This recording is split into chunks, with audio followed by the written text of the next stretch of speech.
and be good at this, what he's learning, and not thinking what mark he will get, then he will become very good, detached. But if one is learning and thinking only about the marks he will get at the end, then the result will not be very good. Prabhupada explains that the devotee is always expert because he fully knows the essence of all activities of life, and he is convinced of the authoritative scriptures. Expert means that in any situation the devotee knows how to act. That is called expertise. Expert. In any situation he knows what is to be done, what is not to be done. And why is that?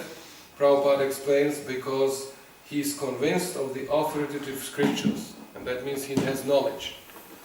A good doctor is the one who has knowledge from, of course, university and his learning, but also has a practice, and he knows how to do things, and he's convinced this is the way to do it. And we always like to have doctors who know what to do. Just imagine coming to a doctor and then you tell him the problem, and then he says, "Oh, I don't know, I've never seen this before. Well, maybe we can try this, but I don't know if it will work," and like this. This is not a good doctor. We will not have faith in them. But expert is the one who knows what he is doing. Like Srila Prabhupada, whatever question the devotees asked him, he had an answer. And it was not a political answer. You know how politicians do, maybe not here, but in other places. When you ask them the questions, they just speak something, and they can speak for half an hour not saying anything. Not saying, practically, Srila Prabhupada was complete opposite of that, or is. That whenever somebody asked him a question, he was able to answer the question directly, to the point, practically, and without going, like you say, beating around the bush. So that is the expert. Another thing, devotee never takes part of a particular party, therefore he's carefree. As soon as we take a side in this world, some political party or this party or that party, usually taking a party is against somebody else, then one becomes full of anxiety.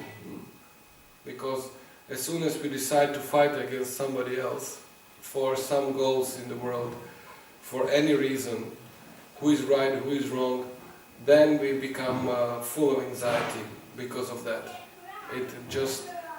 Devotee is not like a part of that. Sometimes they ask the devotees, "Please join our party against this another party." Devotee will never do that, not part of that, of fighting. There is fighting between the football clubs, there is fighting between the different religious groups, there is fighting between different national groups. So devotee is not a part of that. And it becomes very automatic. As soon as one starts devotional service, he loses interest for nationalistic or social, political alignments in a society. He doesn't become a heated member of some party, like it is said here. Further, Srila Prabhupada explains that he never is pained because he is free from all designations. He knows that his body is a designation, so if there are some bodily pains, he is free. Free means that it doesn't mean that one doesn't feel the pain. Free means that the pain is not disturbing him, so he cannot perform his duties. That is the meaning of being free from pain. Of course we feel pain, but it doesn't disturb us. That's the meaning of it. So then he said, Krishna said, Srila Prabhupada explains, the pure devotee does not endeavor for anything which is against the principles of devotional service. That means if something, we endeavor of course, but if something is against the principles of devotional service, we don't put that endeavor in place. We don't do things which are against our own interest of self-realization. That's very, very simple thing to have. And Prabhupada gives an example. For example, constructing a big building requires great energy, and devotee does not take such business if he does not benefit him by advancing in his devotional service. So if one takes energy to decorate and build Krishna's temple, then that is fine, because it's helping devotional service. But if any big endeavor is meant to destroy our chanting, that means practically we cannot chant because we endeavor, we cannot concentrate, we cannot do things, we cannot study, so we don't put ourselves in the situation when this is disturbed. So, as we said, as we have to give every day food for the soul, and food for the soul is Krishna's devotional prescribed duties which are given in the Shastras. So, if we do this every day, steadily, our realization of Krishna consciousness will grow by time more and more. And what is a nice thing is there is no end to it. We can become more and more Krishna conscious, and it's not, day doesn't come when we say, and now I'm completely Krishna conscious, and that's the top of it. Now I change the process, or I go somewhere else and do something else. No. It goes on and continues, and the blissfulness and realizations are coming more and more. So after all, we all want to be happy. We want happiness for our friends and relatives and children and everybody else. And that happiness is realized in the association of those who are most happy.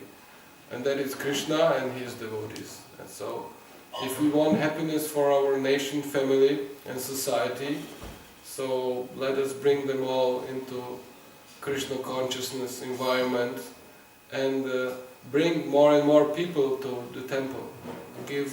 We should give more and more books to our friends, and we should all have at least one set of Srila Prabhupada's books in our home. So this year is the 50-year anniversary of Srila Prabhupada's arrival to Boston, and this year devotees have decided to do something special for in devotional service, to use this time. So one of these goals is, for example, that everybody takes a pledge for taking 50 books, any of the books of Srila Prabhupada, and distributes them to friends, family, anybody who knows, and meditate on this. So whatever, it's a question of inspiration. And if we do some special endeavor during this time when devotees all around the world are doing that special endeavor, that will increase our satisfaction and increase our Krishna consciousness. Hare Krishna. Hare Krishna. So we have 3 minutes. If there is any question, something before prasadam is ready, is it like this? We have Kirtan first. Kirtan first, okay. Here, then the Okay. service are around 5 o'clock. Okay. Yes, sir. I had a reflection when you talked about the doctor, going to the doctor and getting a prescription if he doesn't know what he's doing. Yeah. But the example you made was that he was insecure. Mm-hmm. Even worse is if the doctor, he's actually sure what he's doing, but he's not, he doesn't have the cure, but he's convinced that no, we do it this way. He's wrong, yeah. So he's wrong, but he's still... He's wrong but convinced. Yeah. Okay. That's also the case. That happens. That happens sometimes also.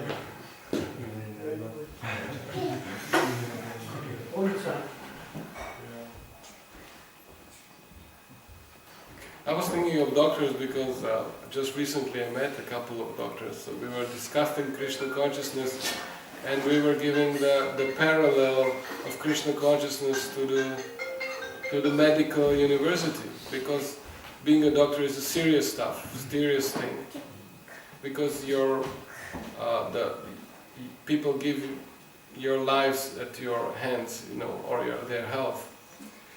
So but somehow the spiritual life people don't accept it seriously. They don't think that there is something like which is a real and systematic way of learning and realizing spiritual knowledge. They don't think that things, oh, there is ISKCON and there is this and there is this and that there are so many things. That means they don't know. That's the same thing as somebody would say, well, there are so many doctors around the world. Well, also the neighbor, he also knows something about medicine. So let's go and have an operation at his home, I would say, if you're so serious. So if we are serious about spiritual life, then we find a serious source and knowledge which comes with this. If we are serious. If somebody really wants to be a doctor, he's serious about knowledge, he goes to the university. If somebody doesn't want to do that, he wants to fool around and play around, then he will not do that. And he will not go to university. So there are sampradayas, there are 4 organized and very successful and recognized sampradayas. This, what we have here is Brahma Gaudiya Vaishnava Sampradaya, is one of the 4 authorized sampradayas, and we are presented knowledge as it is given by the previous acharyas and by Lord Krishna himself. So if one wants to understand this knowledge, then he should take it. And somebody can say, well, maybe you are here, but maybe there are others, there are others, but here you have the school here. For example, you are here from this town and you have a school here, medical school, and there is a possibility for you to go to school, and you will say, oh well, why here? Maybe I should go to Zimbabwe and study, you know. Why would you go there if there is a school, you have money, you have everything, and then you go and study here? That means you're not interested in the topic. Just find a reason why not to study here. So, devotional services cannot be forced upon anybody. It's natural. We can just inspire people for that. So that's the whole thing. So, inspire, and when we are inspired, others can be inspired also. Hare Krishna. Jai. Shri Gaura Jai.